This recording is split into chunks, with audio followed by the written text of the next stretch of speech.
dadkii laba iyagu waa ka ballaaraa dadkii laga soo afguurashada sababta wadweyn iyo horfadhowrooda laba nin oo soomaaliya iyo soomaaliya ahaayeen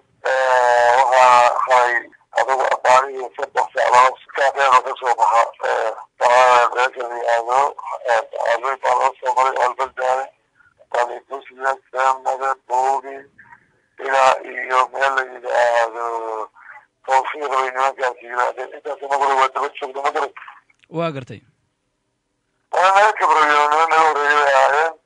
haddii nasiib wala ahayn howlgalkaasi anagu kumaanda buulatagana nimankaa qabano waayna nimankaasi naga galeen meesha la yidhaahdo hobyo waa gartay haddee alxamdulilah rabbilcaalamiin haddana waxaan joognaa weernagu waxaan joognaa meesha la yidhaahdo tawfiiq waan joognaa maasha allah tawfiiq dadkii shacabka ahaa oo deganaa waa dad u diyaar garoobay inay waxa xun iska qabtaanin nimankaa barwaaqadeeda oo dadka ajnabiga aniga waa la soo xiriiray waa loo sheegay kabacdina way isshacbiyana way diideen inay iyaga la dhex yimaadaan oo ay fibo ku abuuraanin waa inay la diriireen ma garan waa gartay sidaasaa marka waxay sii fuduudaysa inay markii anaguna aan daba joognay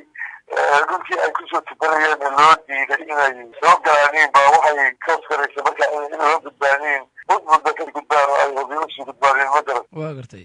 hadda sidaa weya howlgalkaasi saasu ahaa anagu hawdiyadu waa fiican tahay haddee weliba ma dhamaan howlgalkiiyo weli howlgalkaasi ma dhamaan marka taliya hadda waxaad sheegtay in burcadii iyo dadkii samafalayaasha ay soo afduubteen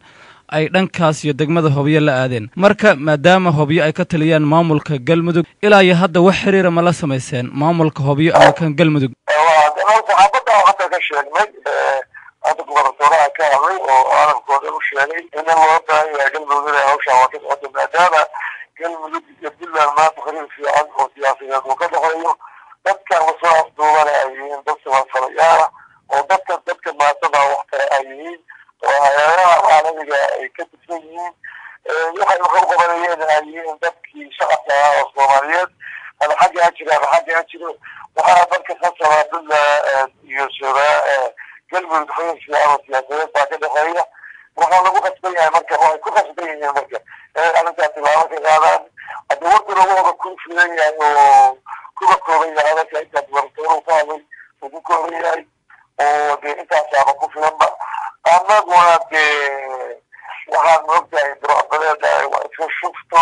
waa wax magaranaysaa sirsado isku xiran ama xagga ha ka tirsanaado ama xagga ha ka tirsanaado waa nima isku wada boorgaraama dadka dadkaas waxaa la wareegay nimankaa dadkaas waxaa la wareegaynin haysta dad asnabiya oo sida ninkii ahaa weriyaha oo jarmalka ahaa dhalashada maraykankana haysay sida ninkaas oo kale ninkii haystay baa hadda dadkaas gacanta loo gashay loo wareegay ma garan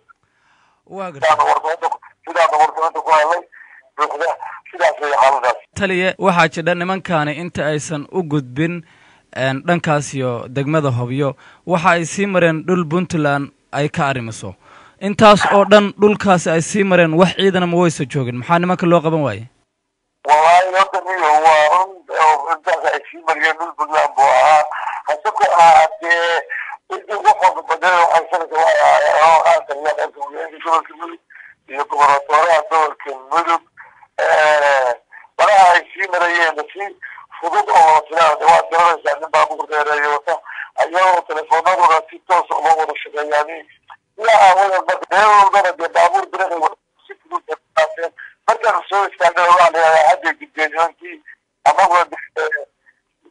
aad bayda noogu fududaan adigaanu gabadha hoola gaaliidkaan wadanadood yaana dabdigay oo nagahay xumaaday ma garan waa gartay marka tallaabadeenna xigta tan haddii hadda caawa aad ku sugan tihiin deegaanka tawfiiq oo xalay ay burcadii ku hoydeen caawana ayagii laga yaaba in ay deegaano kale usii gudbaan ama hobyaba ay kusii sugnaadaan tallaabadeenna xigta tan aa qaadeen maxay noqonaysaa hadda aan kuu soo qoray xalay iyagu kuma haynoyaan tawfiiq saaka aroortii adigu doorsagaaladii meelahaasay mareen annaguna sagaalkii iyo barkiiba waxaanu soo istaagnay meeshii markaas ay mareen sagaalkii sac oo see madahay ay soo istaageen baan anaguna soo istaagnay ayagaasi aroortii ku gudbeen annaga tilaabada waxtaan qaadi dhawaa wey labada waxaan joognaa meeshii deegaanka intii hadda puntland ay ka taliso degaankii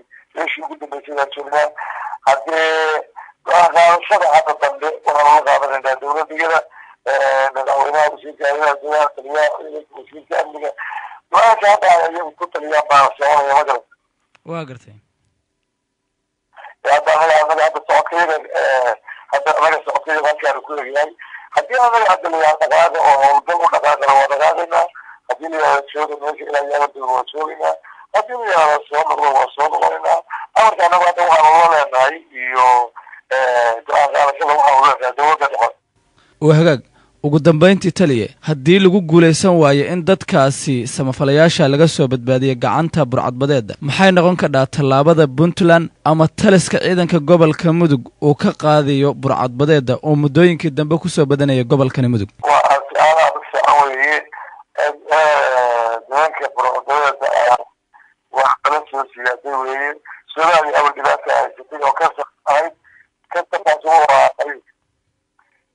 بالله بس وقت يعني هو برا حتى لو وقت أصلا تيجي هذا وقت كمان تيجي هذا دواوي عندك أكيد جاي وتوصلك الدنيا السوالية ويعطيك كل اللي إني أفضل وين جارها بالله أو هاي كل النوادي وسوالية كويس كسر شيء أي كل اللي